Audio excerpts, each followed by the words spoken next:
தமிழ்நாட்டில் உள்ள அபல பெண்கள், வாழ்க்கையில ஏமாந்த பெண்கள், கணவனை இழந்தவங்க, இப்படி பாதிக்கப்பட்டவங்களுக்கெல்லாம் ஆதரவு கொடுக்கறதுல எங்க சங்கம் தான் நம்பர் 1. இங்க ஒரு டைபிஸ்ட் வேகன்சி காலியா இருந்தது. அதை ஒரு இளம் விதவிக்கு தான் கொடுக்கணும்னு நான் அடிச்சு சொல்லிட்டேன் கமிட்டி மீட்டிங்ல. 200-300 அப்ளிகேஷன் வந்தது. அதுல உனக்கு தான் இந்த வேலையை கொடுக்கணும்னு சொல்லி ஒத்த கால நின்னுட்டேன். 200 ரூபாயும் 300 ரூபாயும் சம்பளம் தரேன்னாங்க. என்ன அது பிச்சைக்கார காசு, பாவம் இளம் விதவை, கொடுத்தா குறைஞ்சது 500 ரூபாயாவது கொடுக்கணும்னு சொல்லி நான் அடிச்சு சொல்லிட்டேன். நீதான் டைபிஸ்ட், உனக்கு 500 ரூபாய் சம்பளம், இதான் அப்பாயின்மெண்ட் ஆர்டர். இது அவசரப்படுறியே, இன்னும் நான் விஷயத்துக்கு வரவே இல்லையே. உனக்கோ புருஷன் கிடையாது, எனக்கும் பொண்டாட்டி கிடையாது. அது நான் கரெக்ட்.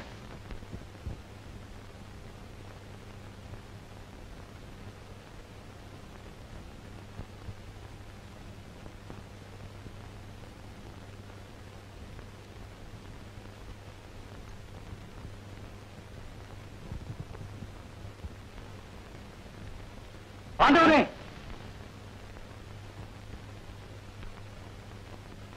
இது தர்மமா? நீர் இந்த கோயில் தர்மகர்த்தா, நீரே இந்த பாவத்தை செய்யலாமா? பூசாரி, வாயை மூடிட்டு இடத்த காலி பண்ணி, இல்ல உன் வேலையே போயிடும். ஏன் வாயை மூடலாம்? அது உம்மால முடியும். ஆனா உள்ள இருக்கானே என் அப்பன் முருகன், அவன் வாயை உம்மால மூட முடியாது.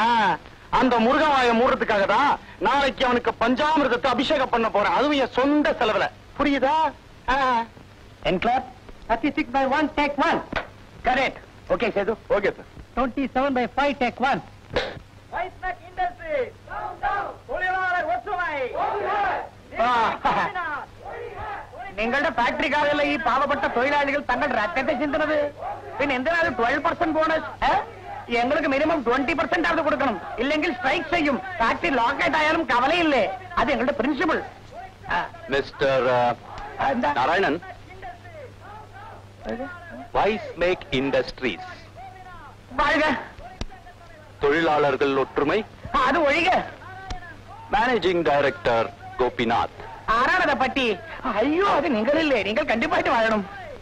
தொழிற்சங்க தலைவர் நாராயணன். கள்ளன் ஞானில்லே, நான் வாழணுமோ ஒழியணுமோ அது உங்க இஷ்டம். കുറച്ച് ദിവസം സുഖമായി வாழ்ந்துட்டு പിന്നെ ഒഴിയാം. എന്താ മടയം തരാൻ ഇവള് പണം?